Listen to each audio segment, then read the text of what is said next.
Truth and Transcendence, episode 163. Welcome to the first video episode of Truth and Transcendence.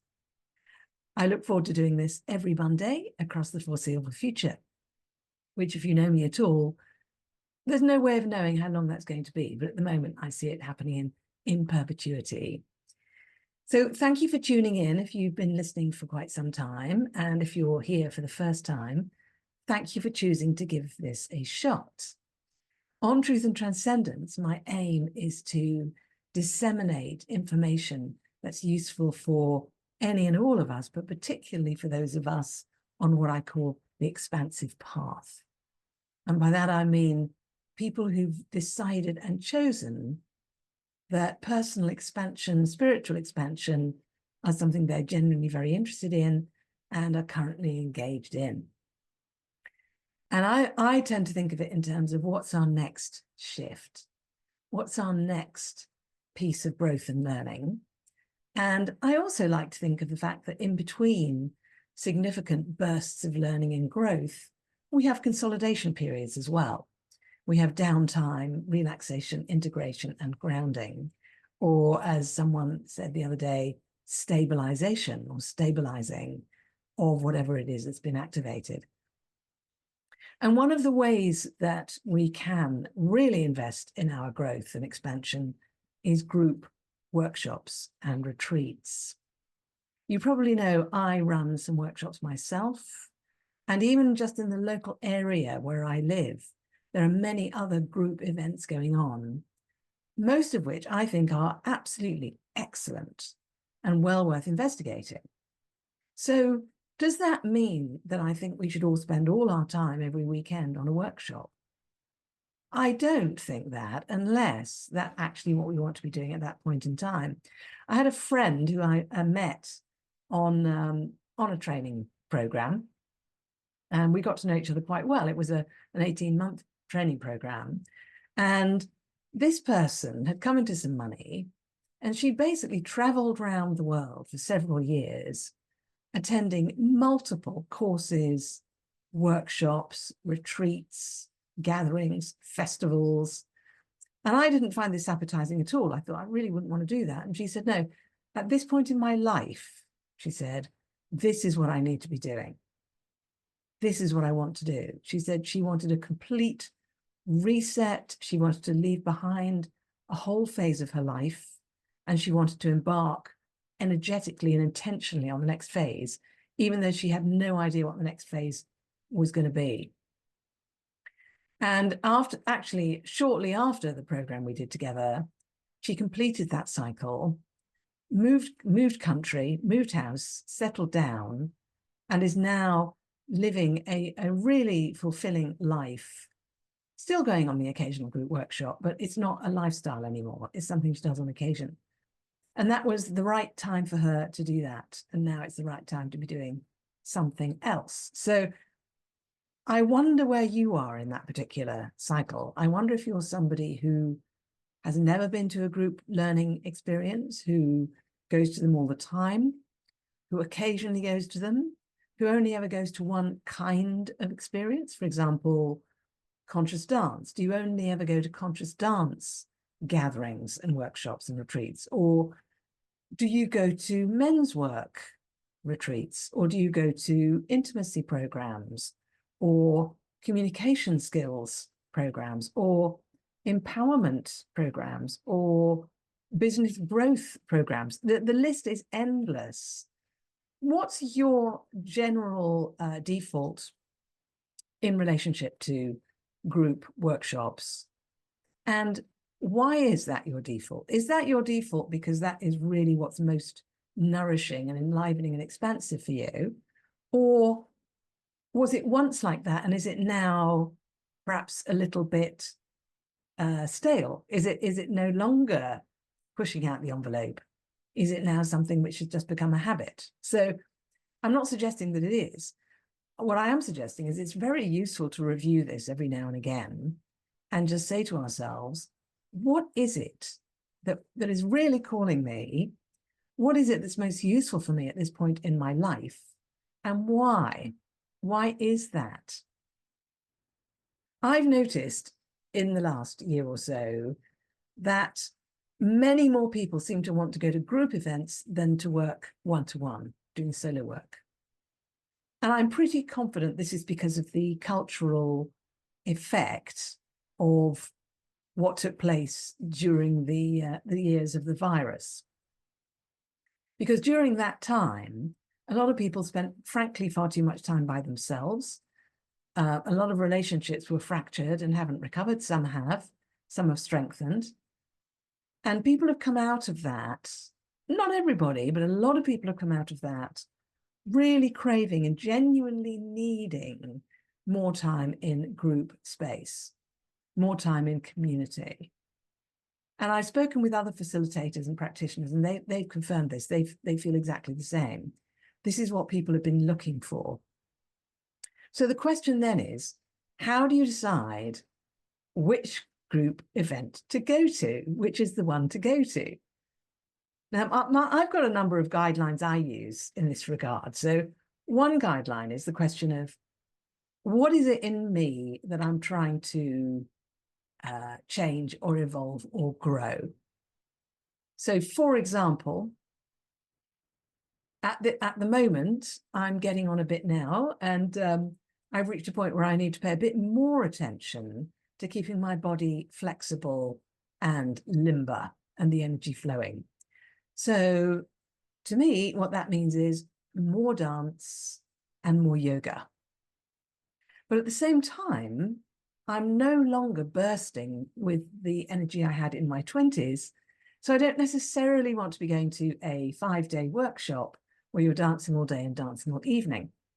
I'm more likely to go to a morning dance session or an evening dance session or a day, perhaps not such a long and perhaps grueling experience. So that's just one example. So that's where I'm actually taking remedial action, maintenance action, and I've looked around and found a couple of practices that I genuinely absolutely love doing, really enjoy doing. And so I'll sprinkle those across my life as a regular thing.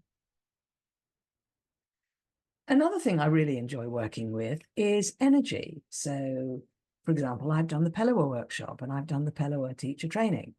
Now, both of those came at points in time where I was looking for something else in addition to what I was just talking about in relation to the body, where I was looking for a significant energetic boost, a shift at a deep consciousness level that would help me leap into the next phase of my life. And in both cases, what the next phase of my life was going to look like was something I wasn't sure about. And the fact I wasn't sure about it, I thought was a good thing. I thought it was a good idea for me to open up to it, give myself a boost, and while I was at it, learn some new skills and spend some time with some lovely people who were really interested in being empathetic, sensitive, compassionate, friendly, warm, giving, affectionate. Another advantage, of course, of group workshop is the hugs. If you like hugs and you like plenty of them, a lot of these personal growth workshops are ideal for that, without it being in any way creepy. I remember one workshop that a friend of mine and I ran together years back. And this friend, his name is Nigel Singer, wonderful man. He's an expert in conflict working with people to help deal with conflict situations, conflict resolution. And we ran a workshop together called Conscious Connection. And so the whole weekend was about conscious connection. And the group responded to this theme by every single time we did a process. Let's say it's get into pairs and talk to each other for 10 minutes about something, or, okay, do this physical exercise or whatever it is. After every single exercise, people hugged each other as a thank you for spending 10 minutes having a conversation and then moved on to the next thing. We didn't ask them to do that. And it created such a lovely atmosphere in the room. So I've just given a couple of examples of things I've chosen to do that I found valuable. And there was a combination in all of those of things I enjoy doing and things I thought would be good for me, help me maintain myself, but also help me to grow and move on. Sometimes I will choose to go and do something which is outside the norm for me, something quite different, not what I would normally do. Now, this is a very interesting notion, because sometimes when someone says, oh, I'm going to do something kind of outside my comfort zone, what they think it means is they've got to go and do something that's really uncomfortable and frankly unpleasant for them. I don't think it means that, and I don't embrace that idea. To me, it's more a question of, is there something that is actually calling me, that I actually feel drawn towards, where something in me is actually feeling intrigued, feeling compelled to look into it? And is it something that was the same as what I would always normally do? And in that case, if those two things are true, I will absolutely consider going and doing it, because it's really good for me to shake things up. It's really good to go outside of where I'm already really, really comfortable. But I'm not going to go and do something just because it is uncomfortable, not just for that reason. And I think that's a subtle distinction. I think it's an important distinction.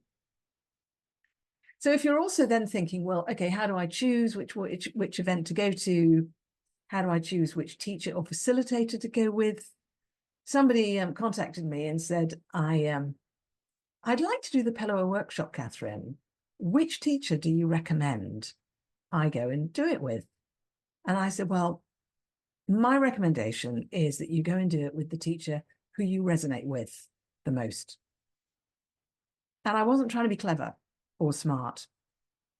The reality is that within ourselves, intuitively, we will feel a resonance with the teacher who's the right teacher for us, or the right facilitator. And really trust that. I absolutely encourage people to trust that. Because if you follow that, you will have a valuable experience. You may come out of it thinking, well, actually, that was really valuable, and now I'd like to try doing something similar with someone where it's a bit more challenging for me. But you will do that built on a foundation of following something that resonates for you, rather than just jumping straight into something, again, just for the sake of the discomfort or the unfamiliarity. And when you've then chosen something, I think I haven't even mentioned logistics and practicality. Logistics and practicality can be a bit of a red herring. Sometimes, if something is genuinely inconvenient to do, it means it's not the right thing for you to do, or it means the timing is not right. Other times, it means that finding inconvenient is a piece of personal resistance.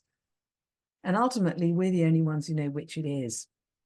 And personal resistance is something I talk about a lot. I work with a lot in myself and with others, because resistance is something that I feel is absolutely full of data for us. So if you're considering going along to something and you feel resistance, see if you can inquire into that and try and learn from that resistance, and see what message it's trying to give you in terms of, is this not the right thing for me? Is it the right thing, but not the right time? Or is it the right thing for me, but I'm resisting it purely because I'm scared, or because I'm lazy. I don't want to engage with it. Whatever reason we might have resistance. And ultimately, you're the only person who will know which it is.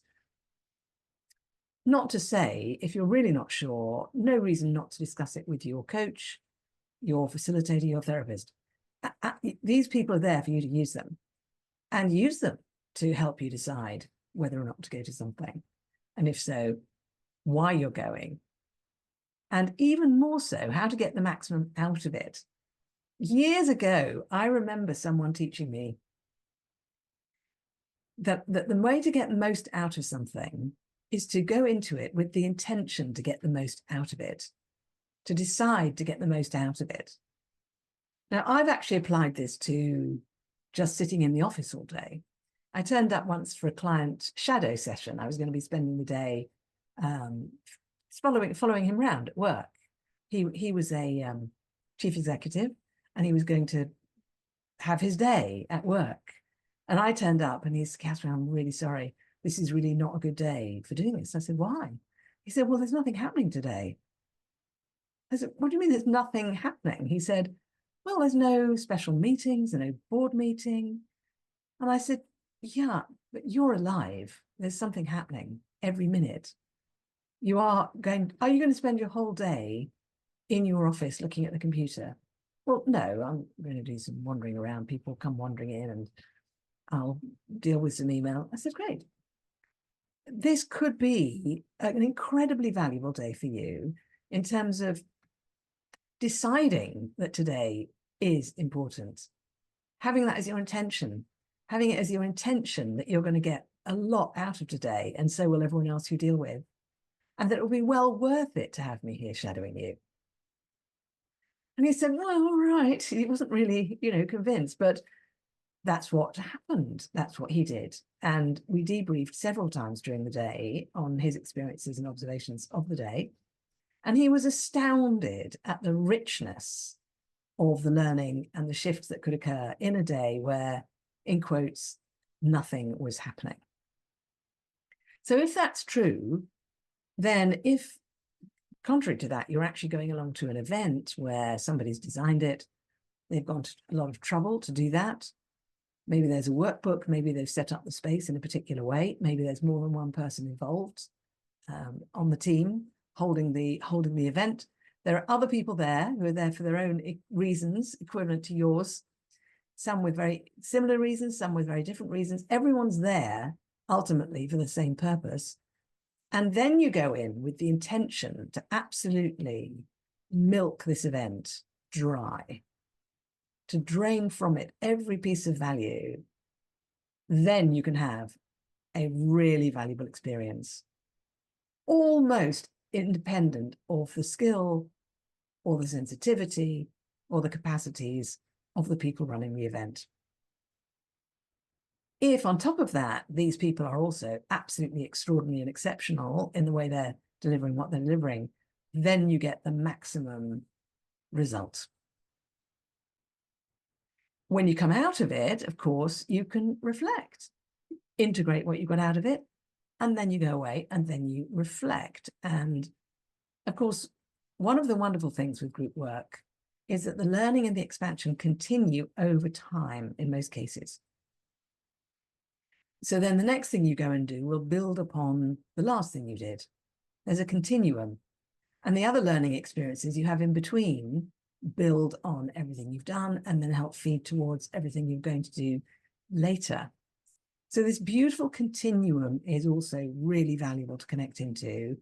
If you think of it as a river that's running along and you're just simply following the river, you're like a boat on the river, every single twist and turn, every single up and down, every rock you go round is all part of a continuum of growth and expansion.